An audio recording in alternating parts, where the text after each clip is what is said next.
Connor would like to know, mobbing brings many benefits, but can it be intimidating for testers mobbing with experienced developers? So in that case, I would ask, so if someone approaches me and says like, but this feels intimidating, I would really be curious to know why, because I think there could be also many reasons behind it. Maybe it's because it's just intimidating because you're suddenly sharing what you do, right? And like, oh, people really watching me type even, and I fear I lose my skill to type, because typing in front of other persons is a frequently shared fear, actually. That totally happens, by the way. Why do you lose the ability to type when someone... Anyway, sorry. Exactly. And this is also something that we can practice. So it's not, at some point you forget about it and then you're, of course, able to. Yeah. But it might be that point, or just the fear of losing face, or... So why is it intimidating?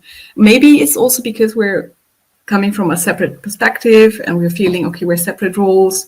What can I contribute? These kind of things. As I answered before, I think there's a lot we can contribute, and it's about us also to show that and make others see what we can do there. But the answer to this question, it's context dependent from my point of view.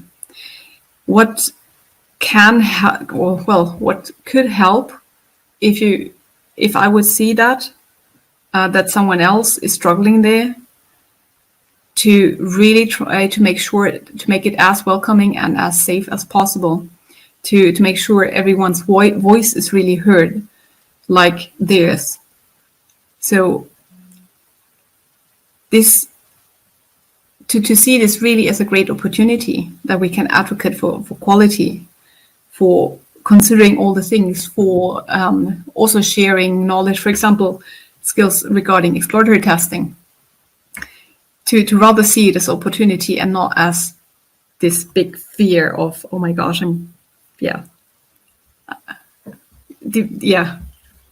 When I first did mobbing, I mean, the first time I did mobbing was actually with Morit, on a course with Morit. But the first time I did it in professionally, the team, I was the only tester on the team, and the team were quite good about, this was a few years ago, and we were building a React app.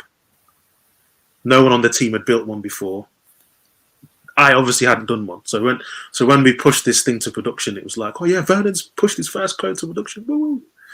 And so that was really cool. So yeah, usually your teammates are gonna be wanting to help. Well, they wanted to help me, and I hope it would be the same for most of you out there.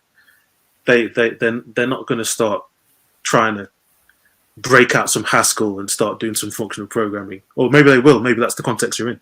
But usually they'll look after you, right? So it sounds like talking ahead of time is key. Yes. Talking and then giving it a try, because sometimes we have to leap into the dark, right? Yeah. To experience it. I mean, we never know. Maybe it's ending up as a bad experience, but maybe due to other reasons.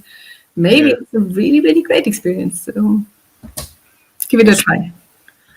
Great question. Thank you, Connor.